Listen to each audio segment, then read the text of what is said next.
Hello. In this video we're going to look at the common law offence of manslaughter and basically look at structuring, particularly in relation to problem type questions, where you need to think about how you're structuring your analysis and your application of the law to a scenario where somebody dies.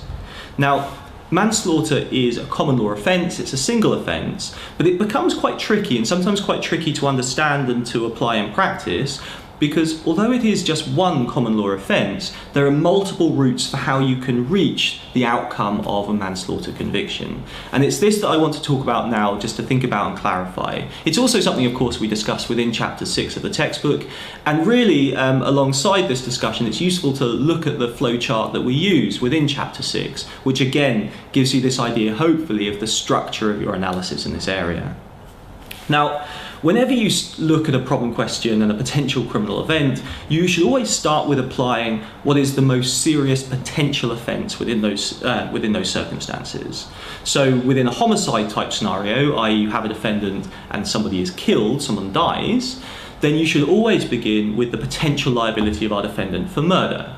So within that, when you're looking at murder, first of all, the actus reus of murder. So has our defendant done something which has caused the death of a person? And you can look at that scenario. Now, if the answer is no, if there's no causation, if our defendant hasn't killed that thing, or if indeed the thing that's killed isn't technically a person, if there's a lack of mens rea, then there's no homicide offence. There's no murder and there's no manslaughter. And you can look for alternative forms of potential liability. However, if the answer is yes, that there is the actus reus of murder, it has been satisfied, you then of course look at the mens rea. Now, the mens rea of murder requires our defendant to have acted with the intention to kill, or the intention at least to have caused serious bodily harm. Now, when you look at that scenario, this is when it becomes particularly important when you're thinking about your potential manslaughter routes. Now, if your answer to the murder mens rea question is yes, they did act with the intention to kill or cause grievous bodily harm, then your answer, of course, is that they have committed an offence of murder. Now, from there, we look to potential defences. Now, from the defendant's point of view, they would ideally like to rely on a complete defence, which would lead to an acquittal, so something like self-defence, for example. But if none of those complete defences are applicable, then in relation to murder, we also have the so-called partial defences. These are defences that don't lead to an unqualified acquittal, but rather lead from a conviction for murder down to a conviction for manslaughter. So this is our first route to manslaughter, often referred to as voluntary manslaughter. There are three partial defences, each of which of course we discuss in detail in chapter 6. The first one is a loss of control type defence. So you say, yes, I committed murder, but I did so whilst out of control to some extent because of some extreme provocation or because of some kind of extreme fear. So if you satisfy the rules of that, your conviction for murder becomes a conviction for manslaughter. Another one would be diminished responsibility. Yes, I committed murder, but there's something wrong with me in such a way that I should be partially excused. Murder becomes manslaughter. And the final one is if you killed in the circumstances of a suicide pact. Again, what was murder becomes manslaughter.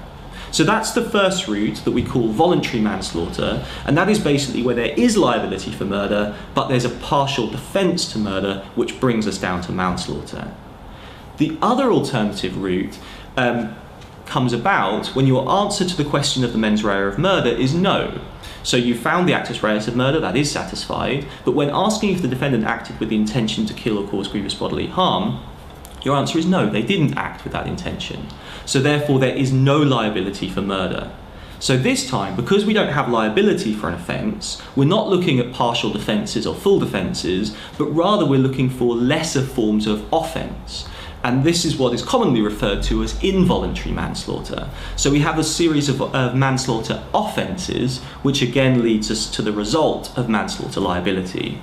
The three main manslaughter offences in this way are first constructive act manslaughter or unlawful act manslaughter. This is where essentially a defendant commits a base offence in dangerous circumstances that leads to the death of the victim. We have gross negligence manslaughter, where extreme negligence on the part of the defendant leads to the killing of the victim. Or we have reckless manslaughter, where our defendant has killed whilst foreseeing a risk of killing, as opposed to intending to kill or cause grievous bodily harm, which would be murder. And that, as I say, if you're found to satisfy the elements of any one of those offences, then again the result is liability for manslaughter. So very, very importantly, we have this single offence of manslaughter, but the two separate routes are defined by, or are sort of created by, are judged by our initial question about the mens rea of murder. Actus reus of murder satisfied, do we have the mens rea of murder? If the answer is yes, then we consider defences and the partial defences that can lead to manslaughter. If our answer is no, there's no mens rea for murder, then we consider the lesser offences, the involuntary manslaughter offences, which if they are satisfied, again leads us to this conclusion of manslaughter liability. Thanks.